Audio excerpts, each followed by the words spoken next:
ಹಾಸನ ಜಿಲ್ಲೆಯ ಮಾವಿನಕೆರೆ ರಂಗನಾಥ ಸ್ವಾಮಿ ಬೆಟ್ಟದಲ್ಲಿ ಇಂದು ಬೆಳಗ್ಗೆ ದರ್ಶನ ಪಡೆದ ನಂತರ ಅವರು ಮಾಧ್ಯಮಗಳ ಜೊತೆ ಮಾತನಾಡಿ, ಇನ್ನೆರಡು ಮೂರು ದಿನಗಳಲ್ಲಿ ತಮಿಳುನಾಡು ರಾಜ್ಯದಲ್ಲಿ ಸೃಷ್ಟಿಯಾಗಿರುವ ರಾಜಕೀಯ ಬಿಕ್ಕಟ್ಟು ಬಗೆಹರಿಯಬಹುದು. ಅತಿದೊಡ್ಡ ಪಕ್ಷವಾಗಿ ಹೊರಹೊಮ್ಮಿರುವ ಟಿವಿಕೆಯನ್ನು ಹೊರತುಪಡಿಸಿ ಡಿಎಂಕೆ ಮತ್ತು ಎಐಎಡಿಎಂಕೆ ಪಕ್ಷಗಳು ಅಧಿಕಾರಕ್ಕಾಗಿ ಕೈಜೋಡಿಸುತ್ತವೆ ಎಂದು ನಾವು ಭಾವಿಸುವುದಿಲ್ಲ. ಅಂತಹ ಸಾಧ್ಯತೆ ಗೋಚರಿಸುತ್ತಿಲ್ಲ ಎಂದು ಕುಮಾರಸ್ವಾಮಿ ಅವರು ಹೇಳಿದರು. ಸ್ವಾಮಿಗೌಡರು ನಮ್ಮ ಸ್ವರೂಪ ಅವರು ನಿನ್ನೆ ದಿನ ದೆಹಲಿಗೆ ಫೋನ್ ಮಾಡಿದ್ರು. ಅದರ ಹಿನ್ನೆಲೆಯಲ್ಲಿ ಇವತ್ತು ದೇವಸ್ಥಾನಕ್ಕೆ ಹೋಗ್ತಕ್ಕಂಥ ಕಾರ್ಯಕ್ರಮದ ಹಿನ್ನೆಲೆಯಲ್ಲಿ ನಾನು ಯೂಶಲಿ ನಮ್ಮ ಕುಟುಂಬದಲ್ಲಿ ನಿಮ್ಗೆಲ್ಲ ಗೊತ್ತಿದೆ, ಹಾಸನಕ್ಕೆ ಬರ್ತಕ್ಕಂಥ ಸನ್ನಿವೇಶದಲ್ಲಿ ರಂಗನಾಥ ಸ್ವಾಮಿ ಟೆಂಪಲ್ಗೆ ಇಲ್ಲಿ ಬರ್ತಕ್ಕಂಥದ್ದು ನಮ್ಮ ಕುಟುಂಬದಲ್ಲಿ ಸರ್ವೇ ಸಾಮಾನ್ಯ. ಅದರಿಂದ ಆ ಒಂದು ಜಾತ್ರಾ ಮಹೋತ್ಸವಕ್ಕೆ ನಾವು ಕಾರ್ಯಕ್ರಮಕ್ಕೆ ಬರ್ತಾ ಇದ್ದೆ, ದೇವ್ರ ದರ್ಶನ ಪಡೆದು ಹೋಗೋಣ ಅಂತ ಹೇಳಿ ಇಲ್ಲಿಗೂ ಬಂದಿದ್ದೆ.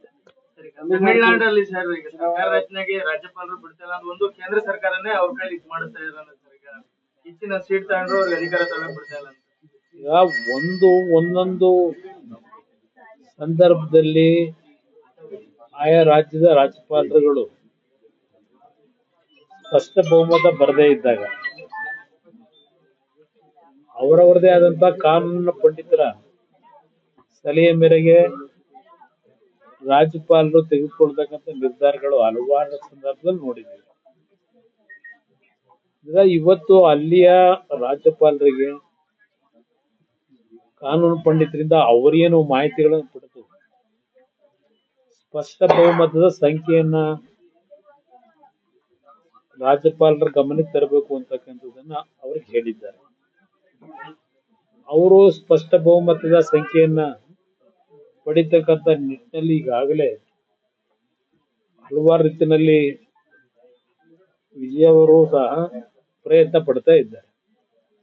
ಈಗ ಎರಡು ಪ್ರಮುಖ ವಿರೋಧ ಪಕ್ಷಗಳೀಗ ಡಿಎಂಕೆ ಎಐಎಡಿಎಂಕೆ ಅವರು ಸಹ ಈಗಾಗಲೇ ಸ್ಟಾಲಿನ್ ಅವರು ಒಂದು ಮಾತು ಹೇಳಿದ್ದಾರೆ, 6 ತಿಂಗಳು ನಾನು ಯಾವುದೇ ರೀತಿಯಲ್ಲಿ ಡಿಸ್ಚಾರ್ಜ್ ಮಾಡ್ಲಿಕ್ಕೆ ಅವಕಾಶ ಕೊಡೋದಿಲ್ಲ, ಸರ್ಕಾರ ನಡೆಸಲಿ ಅಂತಕ್ಕಂಥದ್ದು ಅವರು ಶುಭ ಹಾರೈಸಿದ್ದಾರೆ.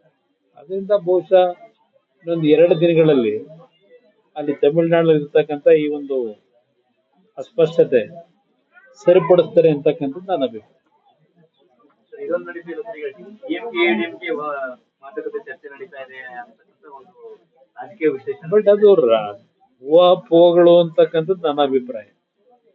ಎರಡೂ ಪಕ್ಷಗಳು ಸೇರಿ ಸರ್ಕಾರ ರಚನೆ ಮಾಡ್ತಕ್ಕಂಥದ್ದು ಬಹುಶಃ ನನ್ನ ಒಂದು ರಾಜಕೀಯದ ಅನುಭವದಲ್ಲಿ, ನನಗಾದಂತ ಅನುಭವದಲ್ಲಿ ಅದು ಅಷ್ಟು ಅದು ಆ ಒಂದು ಊಹಾಪೋಹ ಸುದ್ದಿ ಬಂದಿರೋದೇ ಮೊದಲನೇದಾಗಿ ತಪ್ಪು ಅನ್ನೋದು ನನ್ನ ಅಭಿಪ್ರಾಯ. ಬಹುಶಃ ಆ ಎರಡೂ ಪಕ್ಷಗಳು ಸೇರಿ ಸರ್ಕಾರ ಮಾಡ್ತಾರೆ ಅಂತಕ್ಕಂಥದ್ದು ನಾನಂತೂ ನಿರೀಕ್ಷೆ ಮಾಡಲ್ಲ. ಕಾಂಗ್ರೆಸ್ ಡಿಎಂಕೆ ಜೊತೆ ಇತ್ತು ಸರ್, ಇವಾಗ ಟಿವಿಕೆ ಜೊತೆ ಅವರಿಗೆ ಸಹಕಾರ ಕೊಡ್ತಿದ್ದಾರೆ.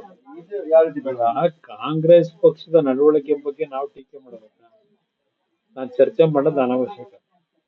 ಯಾವ ರೀತಿ ಕಾಂಗ್ರೆಸ್ ಪಕ್ಷ ಯಾವ್ಯಾವ ಸಂದರ್ಭದಲ್ಲಿ ಯಾವ್ಯಾವ ರೀತಿಯಲ್ಲಿ ಸರ್ಕಾರಗಳನ್ನ ಅಸ್ಥಿರಗೊಳಿಸಿದ್ದಾರೆ, ಕೇಂದ್ರದಲ್ಲಿದ್ದಂತ ಚರಣ್ ಸಿಂಗ್ ಅವರಿಂದ ಪ್ರಾರಂಭ ಆಗಿ ವಿ.ಪಿ. ಸಿಂಗ್ ಇರ್ಬೋದು, ಚರಣ್ ಸಿಂಗ್ ಇರ್ಬೋದು, ಚಂದ್ರಶೇಖರ್ ಇರ್ಬೋದು, ಅದೇ ರೀತಿ ದೇವೇಗೌಡರು ಅಧಿಕಾರದಲ್ಲಿದ್ದಾಗೂ ಸಹ ಯಾವ ರೀತಿ ಯಾವ ಕಾರಣಗಳನ್ನು ಕೊಟ್ಟು ಸರ್ಕಾರ ತೆಗೆದಿದ್ದಾರೆ ಅನ್ನೋದು ನೀವು ನೋಡಿದ್ದೀರಿ.